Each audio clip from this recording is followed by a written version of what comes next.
Selamat datang di kanal YouTube Kontan TV.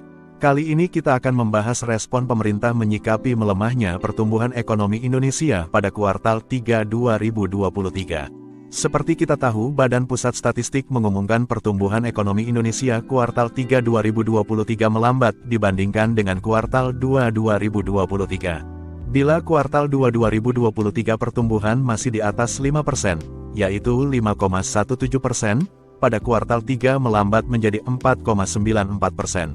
Guna mengantisipasi perlambatan lebih lanjut, pemerintah mengeluarkan paket kebijakan di akhir tahun. Berikut 3 paket kebijakan ekonomi yang disampaikan oleh Menteri Keuangan Sri Mulyani Indrawati bersama Menko Perekonomian Airlangga Hartarto Senin tanggal 6 November tahun 2023. Kita perlu untuk merespons dengan kebijakan agar sampai dengan akhir tahun, yaitu kuartal keempat, nanti bisa kembali pada 5%.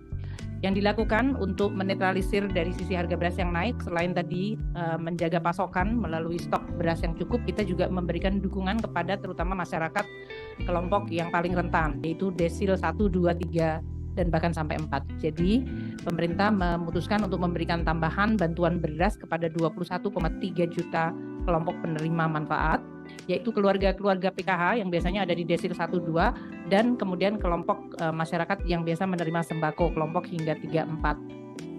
Yang kedua kali, pertama kali diberikan pada bulan Maret Mei yang lalu, yaitu menjelang Lebaran.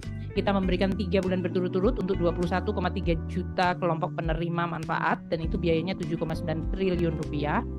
Kemudian pada saat El Nino sudah mulai membuat harga beras meningkat, kita juga memberikan bantuan beras itu tahap kedua mulai bulan September hingga November. Namun dengan melihat harga beras yang masih bertahan tinggi, walaupun sekarang sudah mulai flat ya, sudah mulai melandai, dan kita harapkan bisa menurun dengan adanya pertama mulai musim tanam dan juga bantuan beras serta operasi pasar, kita berharap mulai menurun. Kita memutuskan untuk memberikan tambahan bantuan beras untuk bulan Desember. Jadi pas 4 bulan untuk keseluruhan akhir tahun 2023 ini. Sehingga bantuan beras untuk 21,3 juta kelompok penerimaan manfaat ini dilakukan 4 bulan, September, Oktober, November, Desember.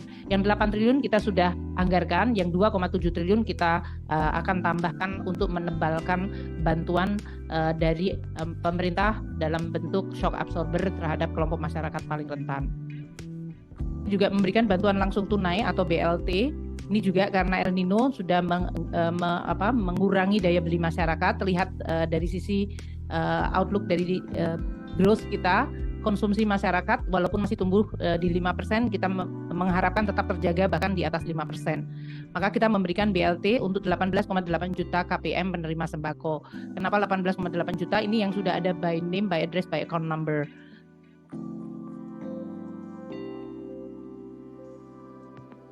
Pertama, untuk menstimulir sektor perumahan, yaitu dari sisi demand side, maka pemerintah memberikan insentif dalam bentuk PPN-nya ditanggung oleh pemerintah untuk rumah yang di bawah 5 miliar. Namun yang 5 miliar ini yang ditanggung adalah yang 2 miliar. Jadi dari yang kita umumkan sebelumnya, yaitu insentif untuk pemberian rumah di bawah 2 miliar, PPN-nya ditanggung pemerintah, kita naikkan ke 5 miliar, tapi yang untuk 5 miliar, bagian yang 2 miliarnya saja yang ditanggung pemerintah.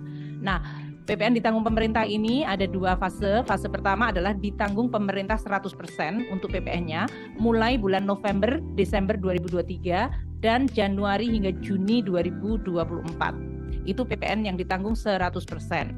Kemudian untuk Juli Desember kita akan menanggung 50% dari PPN penjualan rumah antara 2 miliar tadi 50%, dan untuk 5 miliar 2 miliarnya akan ditanggung 50% PPN-nya oleh pemerintah.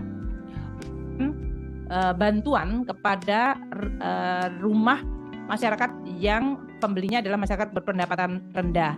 Ini yang selama ini sebetulnya sudah diberikan bantuan melalui FLPP, dana yang bergulir.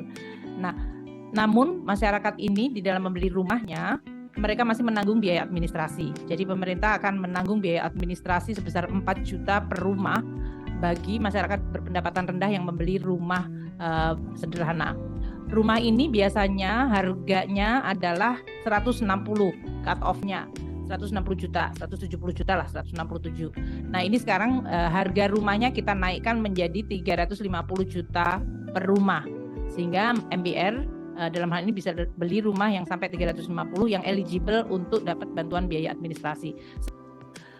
Kemudian kita juga memberikan tambahan anggaran untuk Kementerian Sosial yang memiliki program Rumah Sejahtera Terpadu. Rumah Sejahtera Terpadu ini adalah program Kemensos untuk mengupgrade dan memperbaiki rumah-rumah dari penduduk yang dianggap mendapat eligible untuk dibantu. Setiap rumah tangga miskin ini diberikan 20 juta yang dalam bentuk untuk di-upgrade rumahnya. Jadi tidak diberikan cash tapi rumahnya diperbaiki dengan anggaran sampai 20 juta. Demikian 3 paket ekonomi pada akhir tahun untuk meredam melambatnya pertumbuhan ekonomi, sekaligus menjelang pemilihan umum pada tanggal 14 Februari tahun 2023 mendatang. Terima kasih sudah menonton. Tetap pantau kanal YouTube Kontan TV untuk mendapatkan berita terkini mengenai bisnis dan investasi.